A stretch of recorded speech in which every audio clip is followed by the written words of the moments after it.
boys, before the game, lovely to have your company a 30-minute sprint tonight, so we won't muck around. Matthew Richardson, our special guest, going to be great to have the great man in the studio. Tool of the week, wrap today's games. There's plenty to talk about from all of those, from both of those. The gang's all here. The good news for you, though, Mick Malloy, is that amongst the wreckage of that game at the MCG today, it is still mathematically possible that the Richmond Football Club can make the 8 this year. So don't despair too soon, OK? You know, I heard this. This was being bandied about. We're trying to put a positive spin on it after the game. We can still mathematically make the 8. So I rang a friend of mine who might know, Professor Stephen Hawking. He's pretty smart. Here's what he had to say. There is no way Richmond can make the 8. It is mathematically, scientifically and physiologically impossible. Good luck, young Hammy, Richo. I think that puts that to bed. No, that's ridiculous. Miracles can happen. Andy Marr got married last Sunday.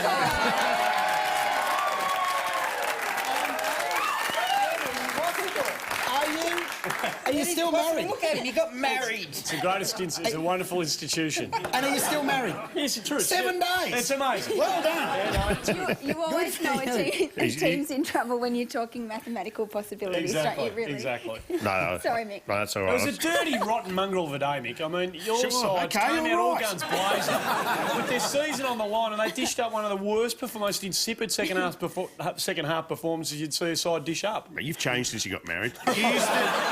Andy Marr, Look at that rubbish. were there enough people at the game today for Richmond to make any money? No, they'll lose on that too. 34,000. Where are these Tiger faithful that we hear so much about? They're in the fetal position. That's where they are. How many people do you need at a ground to make money? You need about 4 million people to turn up. That's it. It's not Richmond's problem. Melbourne's having the same problem.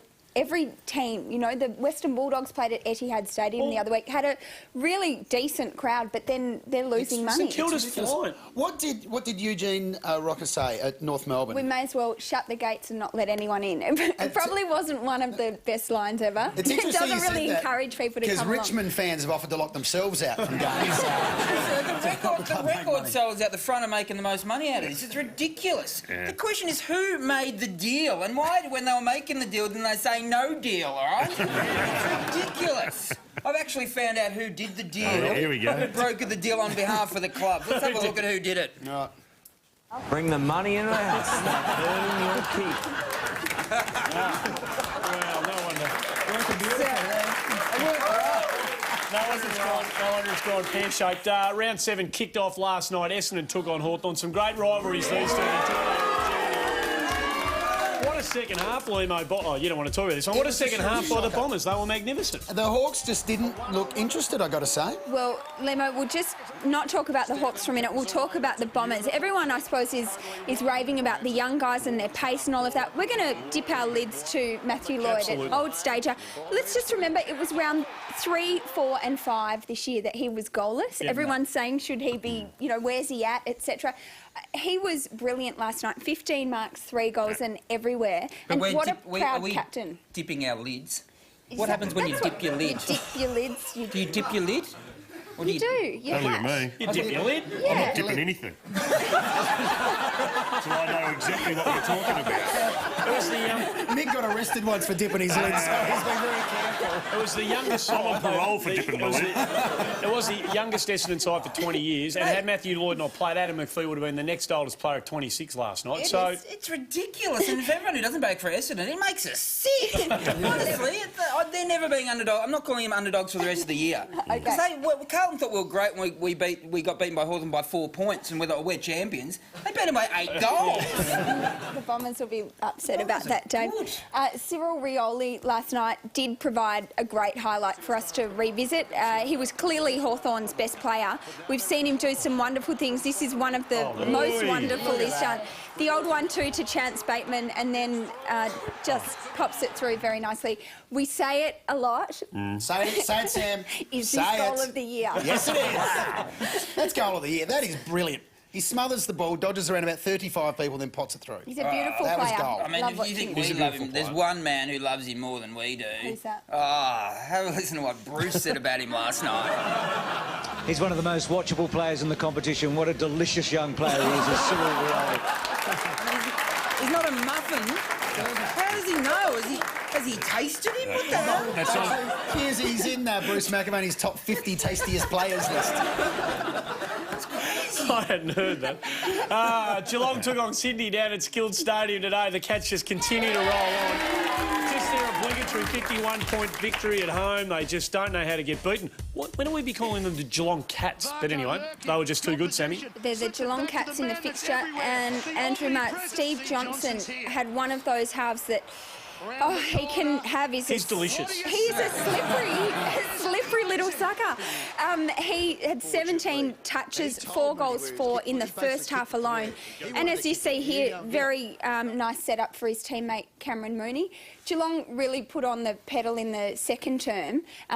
Sydney got to within 15 points within the third, but then just, accelerated again, and they've walked away with a very tidy win. They're calling them the Geelong Cats because they don't want to be known as the GFC because that's the global financial crisis. And they don't want to be blamed for people losing their super money. So it's serious. Is that the reason? They don't want to be known as the GFC. I'm serious. It's ridiculous. You're seriously making that up. Bit of a stinker for Barry Hall. He had very poor delivery, but just 5 touches, and Matthew Scarlett has just given him a bit of a toweling today. And people might have seen on the news right before we came on here, today's first confirmed case in Australia of swine flu, and we can confirm on this show that it's actually an AFL footballer, and we've got vision from Skilled Stadium today.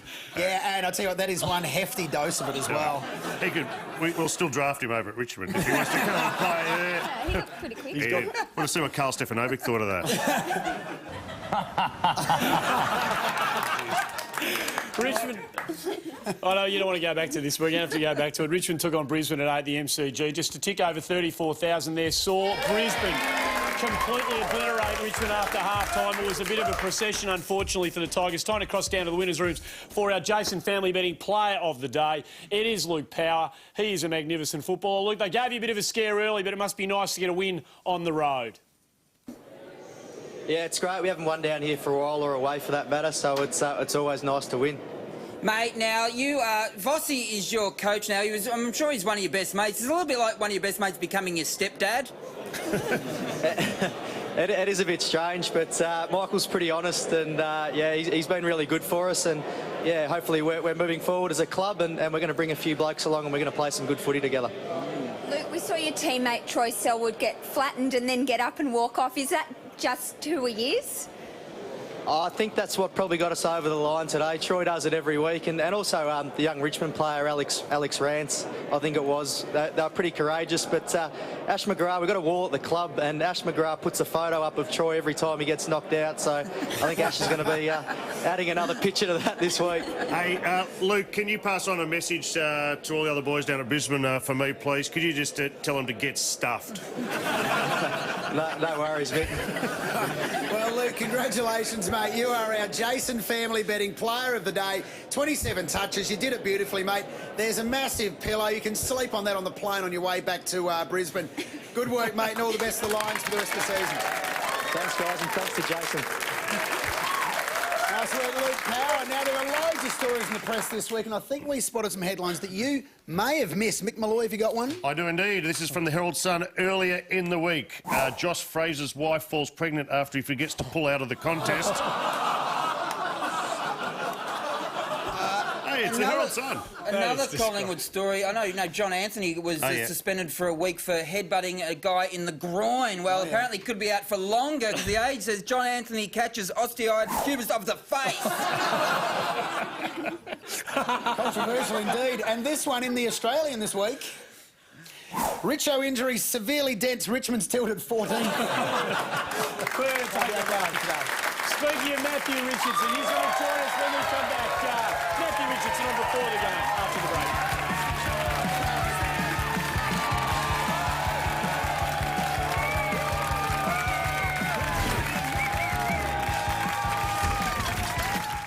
Live, 5 o'clock today. Footy fever ignites the Gold Coast. Can the Dockers make it 3 wins in a row when they face the Blues? He deserves a goal, and he gets it. Carlton Fremantle live, 5 o'clock today.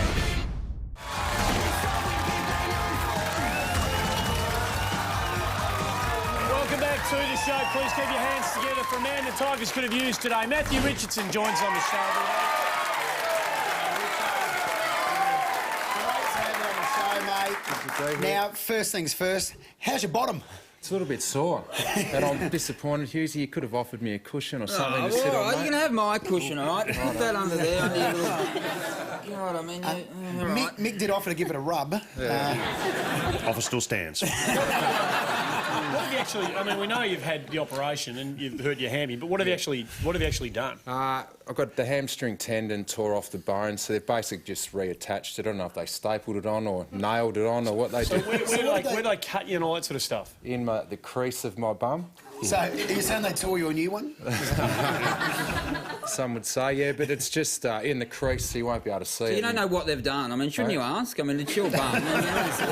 Are you too scared to ask? No, they cut it open and they reattached the hamstring onto the bone. What, with glue tack? What have they used? Well, he said they anchored it down. What, with an anchor? It could with screws, nails, I don't know, mate. I don't care as long as it stays on there. How can you be, we saw you walk in. How can you be walking 3 or 4 days after? Sure, you're in enormous pain. Mate, I've just got a big heart, you know. We didn't doubt that for a second. So what is the current state of play? I think I'm out for about 3 months, basically, but it could come on quicker than that. If I have any setbacks, it could be for longer. Who knows, really? And we've heard that you've mooted the idea of going to Germany to see Dr. Hans Muller, whoever he is. Yeah. One, when will you know? Yeah. And also, if you do go and see him, is the idea that you could be back before 12 weeks? Not sure. We're going to talk about it on Monday. He's the guy that injects calves' blood into you. Yep. As long as he doesn't inject any Mexican pig blood into you. Why over that? Because I've been chasing around some calves all weekend, and we've got some calves' blood in now. If you'd care to have a go, it is drinkable. Right. Have a go at that. Hey, and when do you go? If you go to Germany, when would you go? Probably after about 2 weeks. Yeah. We got you a little something so that would help you with the language. We got you the last series of Hogan's Heroes. And then we realised it's not in German, but it'll be great for the accent. Yeah. So have fun with that too, mate. I'll have a look at that as well. Thank you. On a day like today, I mean, do you just sit there like all other long-suffering Richmond supporters and just hate what you're watching? Oh, mate, I enjoyed it for the first quarter and a half. We played some really good footy early. We were running, we were 5 or 6 goals up, and then it's hard to explain what happened. And then after half-time, we slowed right down. We were getting plenty of the ball, but we weren't moving forward with it. Very frustrating to watch. Yeah. Did you lean over the race and yell at the players as they went off the ground? No, I didn't, but I was sitting, I was listening to all the comments some of the other players were getting. I thought, what do they say about me when I'm out there? Well, a couple of weeks ago, Mick Malloy, actually, after you got beaten by Melbourne, was yelling at the players. Mick? Mick, you wouldn't do it. It was gentle encouragement, Richard. That's all I'm saying. It was encouraging. I thought you were one of those real die-hard supporters that stuck behind us. I am, but even the diehards are being tested at the minute. Would you hold his hand on the way to Germany? Would you go to Germany? Yes, I would. Yes, I would. Is that an invitation? Happy to go. I'll clear the diary. Mark Coughlin went to Germany, didn't he? He saw Hans. Yeah. So that's a good news story for Richmond, isn't it? It's fantastic news. That's the best thing that's happened this year, that Coughlin's back on the field. Yeah, Mark went over there last year and saw this guy, and he had 5 or 6 hamstring strains in a row, came back and hasn't missed a beat since. So there is something in it. Whether my injury can be helped, we have to look into it a little bit further. Well, the thing is, you guys, you're happy to have Coughlin back in the side. He's a great player, and he's been out for years now. But why did you try to drown him after he came back? This is too much Gatorade. The young man does not deserve this. It is ridiculous. It's going too far. Oh, no, it is a little bit. A few people said after the game, oh, geez, Mark, you looked emotional, you were crying. He said, no, I just had 4 bottles of Gatorade. So, Hughesy gets a bit upset about that, but it's a first gamer's tradition. And last week, Hughesy, we had your son on this show for the first time, Rafferty. Little Rafferty? He was like 4 or 5 days old. And he enjoyed the first game tradition. I believe you went too far. No, we didn't. He enjoyed it. Well, let's take a look. Look at him, he's having a ball. He's really enjoying so much milk that he hasn't accepted his mother's teat since. And a big thank you to the canteen ladies who've been expressing milk for 3 days to help out with that sketch. We do bring up some uncomfortable things on this show from time to time. Talk about your wife's teeth like that, Dave. It's something we should. There's no need for you to mention it. It wasn't creepy till that moment. I guess it was was a real indication of what was on the line today for Richmond and Brisbane equally. But we're going to revisit this pretty sickening clash between Alex Rance, one of your boys, and Troy Selwood. What did you see it, and what did you think, and what have you heard since? Yeah, I obviously saw it. They kept replaying it 5 or 6 times. I don't know if I wanted to see it that many times, but from what I've heard, Alex was up at the Epworth and he was, speaking and was feeling okay. He's having scans on his cheek and I believe the side of his skull, so hopefully he comes up okay. Yeah. The good news is he has no short-term memory, so he doesn't remember the game today. This is fantastic news. You want to whack me on the head? Well, I reckon you're faking your injury. I reckon he's gone, this is no good this season. I reckon I'm out for 12 weeks. I wouldn't do that. Daniel Jackson was another one. I personally have never seen so much blood come out of a man's head. That's just extraordinary. But I want to ask... That's self-inflicted. That's self-inflicted to get off the ground. You can't tell where Jacko's hair finishes and the blood. That's true. What does it mean for Richmond's season? I guess 1 and 6 is not a great position. Can you still make finals? Well, mathematically, as you said before, we can. Look, a lot would have to go right for us to make finals, but you don't write it off until you can't mathematically make it. Look, we've just got to start, getting a few wins on the board. We can't even be talking finals at this stage, but, things are pretty ordinary at the moment, but it can turn around. Richo's going to stick around. We're going to take a break. We'll catch up with him more after this, and also Tool of the Week when we come back.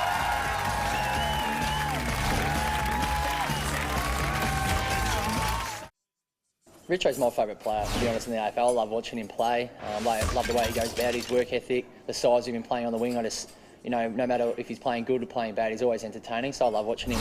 Had he been at a club that had been more successful, I think people would be talking about him in the same vein as Wayne Carey and those type of players. Yeah, look, a lot of guys love Richo, but I definitely love him the most.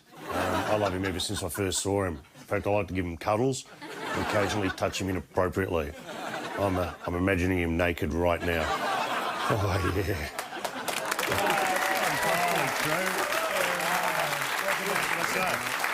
Welcome back to the show. Matthew, just in case you haven't worked out, Matthew Richardson is our special guest, and you are universally loved. There's a lot of love for you, Rick. You must clean up on Valentine's Day.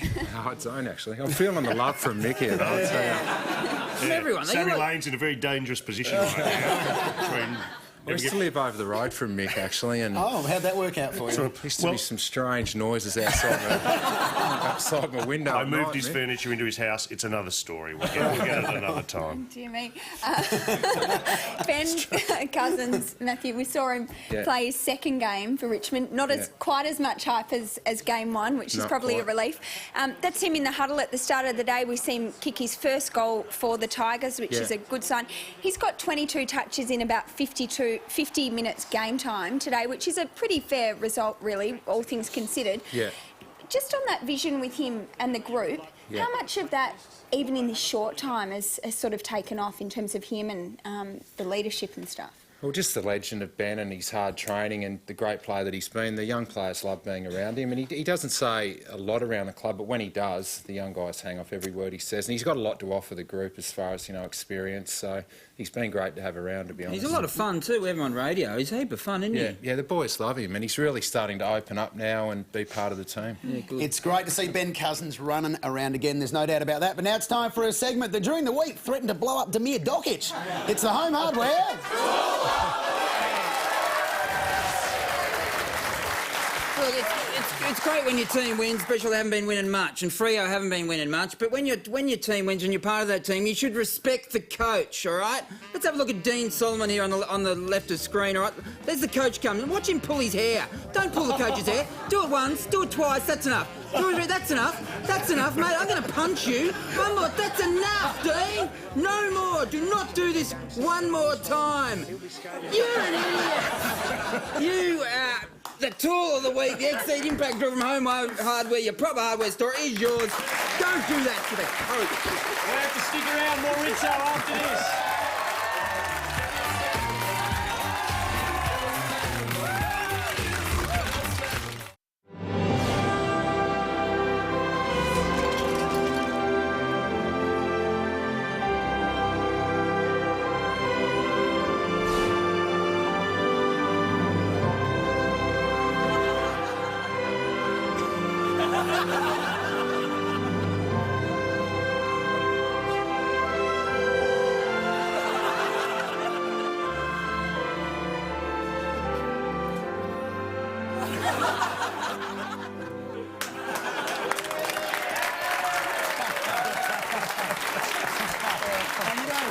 All those highlights came from one game too. Just some of the finer moments of Matthew Richards. If you want some more of that sort of stuff, make sure you're watching next week. This is when we're on. There's going to be a graphic come up here that'll tell you when we are on. There it is. And when you're doing it, watch it with the footy record, which is what Limo will be doing. He loves the footy record. And there is an intense rivalry between these two teams. The Bombers getting up last night. What are you going to do? What are you going to do after footy? I mean, it's going to happen maybe after next year or the year after, or I don't know when. What are you going to do? Yeah, well, I'm going on a bender with Mick Malloy.